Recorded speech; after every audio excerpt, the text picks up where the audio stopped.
गावाच्या मध्यभागी कमलाबाईचं जुनं घर होतं. नवरा गेल्यानंतर त्यांनी दोन्ही मुलांना कष्टाने वाढवलं होतं. मोठा मुलगा विठ्ठल लहानपणापासूनच कामाला लागला. धाकटा सुरेश मात्र शिकला आणि शहरात नोकरीला लागला. विठ्ठलला याचा कधीही राग नव्हता. तो नेहमी आईला म्हणायचा, आई, सुरेशने शिकावं, त्याचं आयुष्य माझ्यासारखं कष्टात जाऊ नये. सुरेश शिकत गेला, नोकरी लागली, शहरात घर घेतलं, पण विठ्ठल गावातच राहिला. आईची शेती, घर आणि संसाराची जबाबदारी त्यांनी सांभाळली. काही वर्षांनी सुरेश गावात परतला. त्याच्यासोबत त्याची पत्नी सरिताही होती. सरिताने घराकडे पाहिलं. जुन्या भिंती, मोठं अंगण, मागची शेती. तिच्या डोळ्यात वेगळी चमक आली. ती सुरेशला हळू आवाजात म्हणाली, ही जागा शहरात असती तर किती किंमत आली असती. सुरेश काही बोलला नाही, पण त्या दिवसापासून घराबद्दल त्याचा विचार बदलू लागला. एका रात्री जेवताना सुरेश म्हणाला, आई, आता घराची आणि शेतीची वाटणी झाली पाहिजे. कमलाबाईचा हात थांबला. विठ्ठल शांत होता. तो म्हणाला, होऊ दे वाटणी. माया आश्चर्याने त्याच्याकडे पाहू लागली, कारण विठ्ठलने आयुष्यभर त्या घरासाठी कष्ट केले होते, पण त्याने एक अटही ठेवली नाही. वाटणी झाली. घराचा पुढचा भाग सुरेशच्या वाट्याला आला, मागचा छोटा भाग विठ्ठलच्या वाट्याला.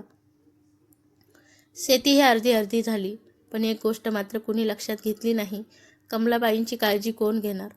सुरेश म्हणाला, आईला मी शहरात घेऊन जाईल. पण काही दिवसांनी तो म्हणू लागला, आईला गावातच राहू दे, तिला इथंच सवय आहे. विठ्ठल काही बोलला नाही. त्याने आईची जबाबदारी पुन्हा स्वतःवर घेतली. एके दिवशी सरिताने विठ्ठलला स्पष्ट सांगितलं, आम्हाला आमचा हिस्सा मिळाला आहे. आता तुम्ही तुमच्या घरात आणि आम्ही आमच्या घरात. विठ्ठल शांतपणे म्हणाला, ठीक आहे. पण त्याच रात्री कमलाबाईंची तब्येत अचानक बिघडली. विठ्ठल त्यांना घेऊन दवाखान्यात धावला. सुरेशला फोन केला, पण सुरेशने फक्त एवढंच म्हटलं, दादा तू बघ ना, सकाळी येतो. विठ्ठल संपूर्ण रात्र आईजवळ बसून राहिला. सकाळी डॉक्टरांनी सांगितलं, औषधं नियमित घ्यावी लागतील. काळजी घेतली नाही तर परिस्थिती गंभीर होऊ शकते. विठ्ठलने मान हलवली. तो घरी आला. आईला औषध दिलं, तिच्यासाठी स्वयंपाक केला आणि पुन्हा कामाला निघाला. दिवस गेले, महिने गेले. सुरेश शहरात परतला. आईची जबाबदारी पूर्णपणे विठ्ठलवर आली, पण विठ्ठलने कधीही भावाकडे तक्रार केली नाही. एक दिवस कमलाबाईंनी त्याला विचारलं, तू सुरेशवर रागवलेला नाहीस? विठ्ठल हसला, तो माझा भाऊ आहे आई. राग येईल, पण नातं थोडं ना सोडता येत. कमलाबाईच्या डोळ्यात पाणी आलं. पण काही महिन्यांनी परिस्थिती पूर्णपणे बदलली. सुरेश गावात आला. त्याने विठ्ठलसमोर एक निर्णय ठेवला, दादा, मला माझी शेती विकायची आहे. विठ्ठल म्हणाला, विक, तुझी जमीन आहे. सुरेश म्हणाला, पण त्यासाठी तुझी सही लागणार आहे. विठ्ठलने कागद पाहिला आणि त्याच्या चेहऱ्यावर पहिल्यांदा चिंता दिसली, कारण त्या जमिनीवर आईच्या औषधांसाठी आणि घराच्या भविष्यासाठी त्याने मोठी मेहनत केली होती. तो शांतपणे म्हणाला, सुरेश, जमीन विकायची असेल तर विक, पण एकदा आईचा विचार कर. सुरेश चिडला, प्रत्येक गोष्टीत आईला मध्ये आणू नकोस. विठ्ठल काहीच बोलला नाही. त्या रात्री दोन्ही भावांमध्ये मोठा वाद झाला आणि शेवटी सुरेशने एक वाक्य म्हटलं, दादा, तुला वाटतं तू सगळं केलंस म्हणून हे घर तुझं झालं. मग घे, आम्ही निघतो. विठ्ठलने आईकडे पाहिलं. आईच्या डोळ्यात अश्रू होते. विठ्ठलने शांतपणे उत्तर दिलं, आई, घर कोणाचं आहे यापेक्षा आईला कोणाचं घर मिळणार आहे हे महत्त्वाचं आहे. आणि त्याच रात्री त्याने घर सोडण्याचा निर्णय घेतला. पण तो कुठे गेला? आणि ज्या जमिनीवरून भाऊ भाऊ वेगळे झाले, त्या जमिनीमुळे 15 वर्षांनी पुन्हा सगळे एकत्र येणार का? याचं उत्तर पुढच्या भागात हळूहळू उलगडेल. पहाटेचे 5 वाजले होते. संपूर्ण गाव अजून झोपेतच होतं. विठ्ठलने घराच्या अंगणात ठेवलेली आपली छोटीशी पेटी उचलली. त्यात काही कपडे, 2-3 भांडी आणि शेतीची कागदपत्र होती. माया त्याच्याकडे पाहत उभी होती. तिच्या डोळ्यात अश्रू होतं. आपण खरंच हे घर सोडतोय? विठ्ठलने हळू आवाजात उत्तर दिलं, घर सोडतोय, आई नाही. कमलाबाई आतून बाहेर आल्या. बाळा, मला सोडून जाऊ नकोस. विठ्ठल त्यांच्या पायाशी बसला. आई, तुला सोडून कुठे जातोय? मी रोज येईन. फक्त भांडणाच्या घरात राहून तुझ्यासमोर रोज अपमान व्हावा एवढंच मला नको. कमलाबाईच्या डोळ्यात पाणी आलं. सुरेश दारात उभा होता. त्याच्या चेहऱ्यावर राग होता, पण विठ्ठलने त्याच्याकडे पाहून फक्त एवढंच म्हटलं, सुरेश, घराची वाटणी झाली म्हणून भाऊपणाची वाटणी करू नकोस. सुरेशने उत्तर दिलं नाही. विठ्ठल, माया आणि मुलगा रोहनला घेऊन निघाला. गावाच्या शेवटच्या वळणावर त्याने एकदा मागे पाहिलं. आई दारात उभी होती. विठ्ठलने हात जोडले आणि पुढे निघून गेला. गावापासून 4 किलोमीटर दूर विठ्ठलची छोटी जमीन होती. तिथे एक मोडकळीस आलेली झोपडी होती. मायाने आजूबाजूला पाहिलं. इथून पुन्हा सुरुवात करायची?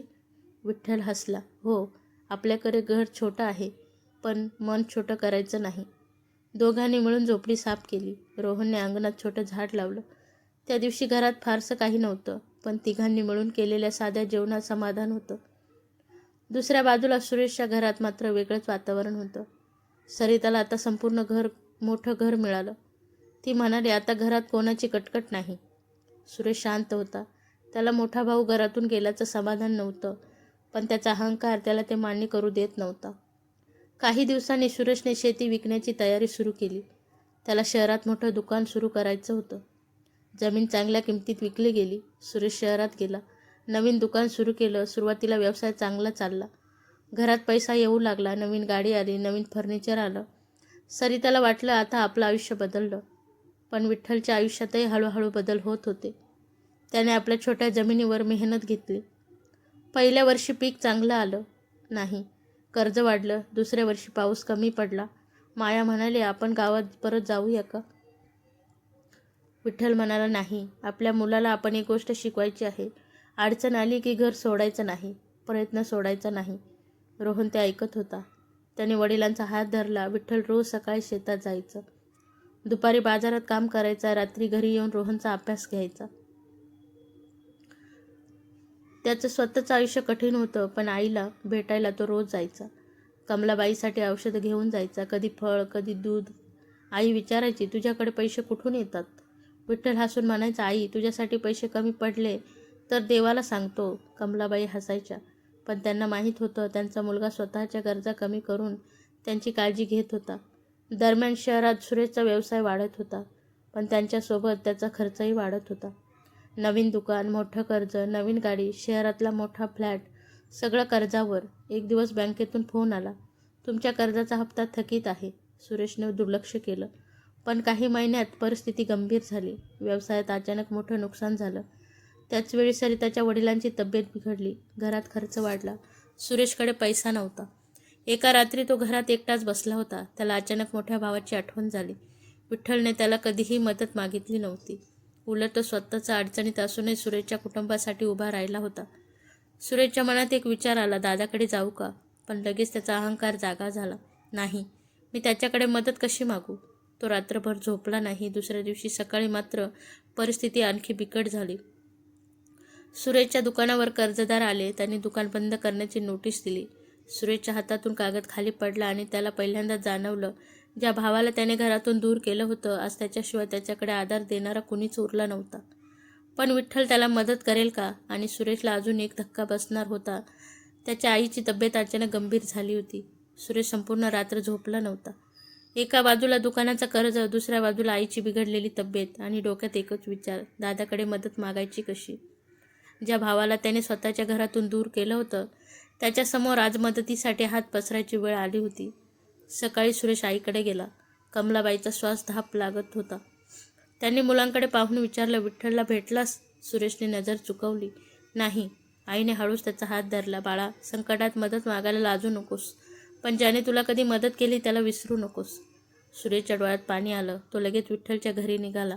गावापासून दूर असलेल्या त्या छोट्याशा घरासमोर पोहोचल्यावर त्याने पाहिलं, विठ्ठल शेतातून परतला होता. त्याच्या अंगावर माती होती. हातावर कष्टाच्या खुणा होत्या. माया घराबाहेर बसून रोहनचे कपडे शिवत होती. घर छोटं होतं, पण अंगण स्वच्छ होतं. सुरेश काही क्षण दारातच उभा राहिला. विठ्ठलने त्याला पाहिलं. तो आश्चर्याने म्हणाला, सुरेश, तू इथे? सुरेशच्या तोंडून शब्दच निघेना. शेवटी तो म्हणाला, दादा, मला तुझी मदत हवी आहे. विठ्ठलने एकही प्रश्न विचारला नाही. काय झालं?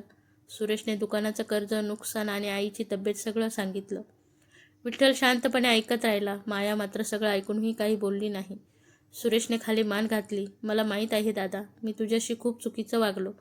तुला घरातून जाऊ दिलं, तुझ्यावर आईची सगळी जबाबदारी टाकली, पण आज मला दुसरा कुणी आठवलंच नाही.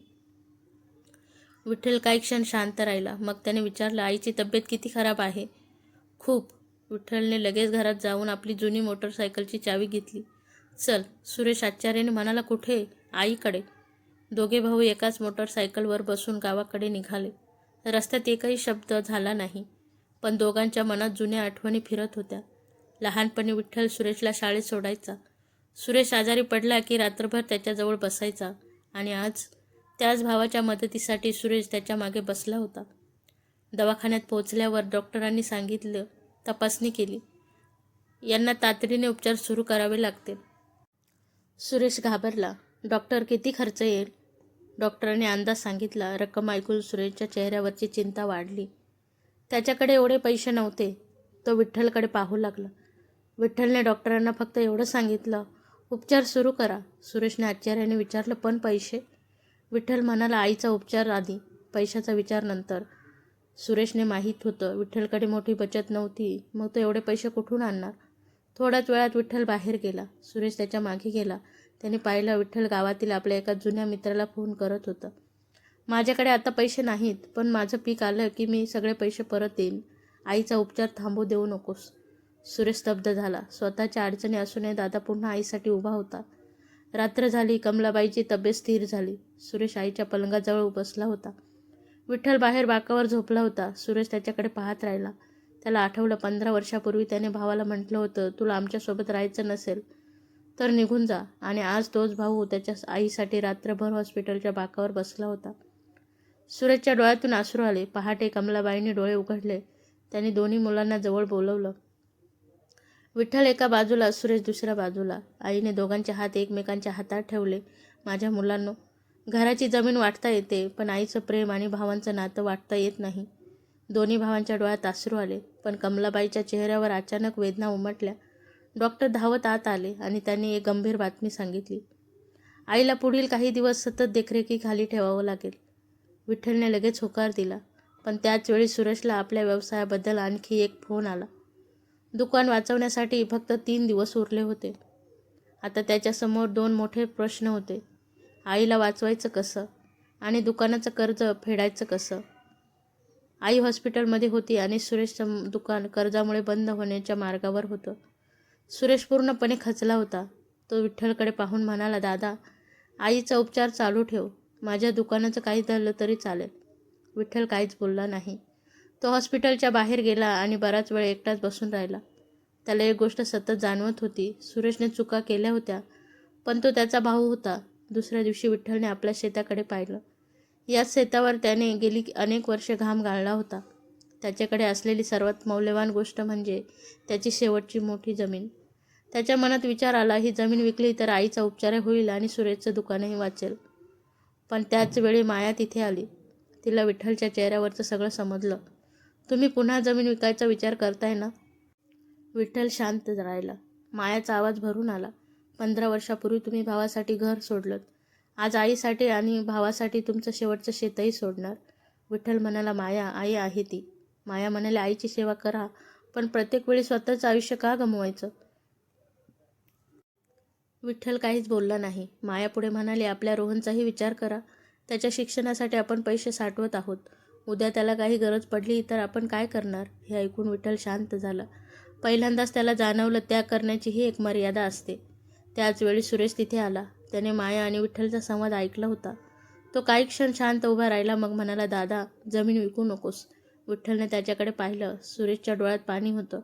मी माझ्या चुकीची किंमत तुझ्याकडून पुन्हा मोजू देणार नाही. विठ्ठल काही बोलला नाही. सुरेश पुढे म्हणाला, मी माझं दुकान विकतो. माया आणि विठ्ठल दोघेही त्याच्याकडे पाहू लागले. दुकान विकून कर्ज फेडेन, उरलेले पैसे आईच्या उपचारासाठी वापरेन. विठ्ठल म्हणाला, पण मग तुझं काय? सुरेश हसला. ज्या भावाने माझ्यासाठी स्वतःचं आयुष्य बाजूला ठेवलं, त्याच्यासमोर माझं दुकान काय आहे? दुसऱ्या दिवशी सुरेशने दुकान विकण्याची प्रक्रिया सुरू केली. पण एक अडचण होती. दुकान विकून मिळणारे पैसे कर्ज फेडण्यासाठी पुरेसे नव्हते. अजून मोठी रक्कम बाकी होती. सुरेश पुन्हा चिंतेत पडला. तेव्हा विठ्ठल म्हणाला, आपण दोघे मिळून काम करू. सुरेशने आश्चर्याने विचारलं, काय? विठ्ठल म्हणाला, तुझ्याकडे शहराचा अनुभव आहे आणि माझ्याकडे शेतीचा. आपण शेतीमाल थेट शहरात विकण्याचा व्यवसाय सुरू करू. सुरेश काही क्षण त्याच्याकडे पाहत राहिला. दादा, म्हणजे माझ्यासाठी तू जमीन विकणार नाहीस? विठ्ठल हसला. नाही, यावेळी आपण जमीन वाचून भविष्य उभं करू. दोन्ही भावांनी मिळून काम सुरू केलं. विठ्ठल शेतात उत्पादन वाढवू लागला. सुरेश शहरात ग्राहक शोधू लागला. पहिले काही महिने खूप कठीण गेले. कधी माल खराब झाला, कधी बाजारभाव पडला, कधी पैसे उशिरा मिळाले. पण यावेळी दोघेही एकत्र होते. एकाने दुसऱ्याला दोष दिला नाही. हळूहळू व्यवसाय वाढू लागला. त्यांना चांगले ग्राहक मिळू लागले. सुरेशचं कर्ज कमी होऊ लागलं आणि सगळ्यात महत्त्वाचं, दोन्ही भावांमध्ये पुन्हा विश्वास निर्माण झाला. काही महिन्यांनी डॉक्टरांनी कमलाबाईंना घरी नेण्याची परवानगी दिली. आई घरी आली. विठ्ठल आणि सुरेश दोघांनी मिळून घराच्या अंगणात तिच्यासाठी एक आरामदायी जागा तयार केली. कमलाबाई तिथे बसून दोन्ही मुलांकडे पाहत होत्या. त्यांच्या चेहऱ्यावर समाधान होतं. त्या म्हणाल्या, माझ्या मुलांनी शेवटी घराची वाटणी नाही, मन पुन्हा जोडली. पण कथा इथे संपलेली नव्हती. एका रात्री सुरेशने विठ्ठलला एक गोष्ट सांगितली. दादा, मला 15 वर्षापूर्वीची एक गोष्ट आठवते. विठ्ठलने विचारलं, काय? सुरेश म्हणाला, घर सोडताना तू मला म्हणाला होतास, घराची वाटणी करू नकोस, नात्याची करू नकोस. तेव्हा मला त्या वाक्याचा अर्थ कळाला नव्हता. आज कळतोय. विठ्ठलने भावाच्या खांद्यावर हात ठेवला. दोघेही शांत बसले. पण दुसऱ्या दिवशी सकाळी एक मोठी अडचण समोर आली. ज्या जमिनीवर दोन्ही भाऊ मिळून व्यवसाय उभा करत होते, त्या जमिनीवर जुन्या कर्जाचा कायदेशीर दावा समोर आला. आता जमीन गेली तर त्यांचा सगळा व्यवसाय पुन्हा संपणार होता. सुरेश घाबरला. विठ्ठल मात्र शांत होता.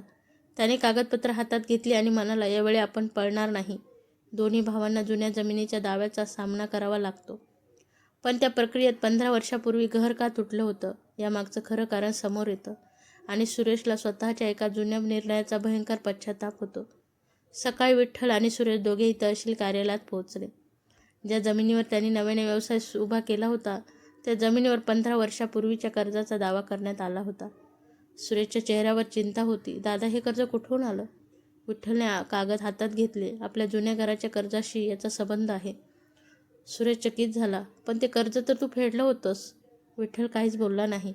कागदपत्र तपासताना त्यांना कळालं की 15 वर्षापूर्वी घराची वाटणी झाली तेव्हा जमिनीवर जुनं कर्ज बाकी होतं. विठ्ठलने ते कर्ज स्वतःच्या नावावर घेतलं होतं, पण सुरेशला याची कल्पनाच नव्हती. सुरेशने विचारले, दादा, तू मला कधी सांगितलं नाहीस? विठ्ठल शांतपणे म्हणाला, तुझं नवीन आयुष्य सुरू होतं, त्यात माझ्या अडचणी आणायच्या नव्हत्या. सुरेशची मान खाली गेली.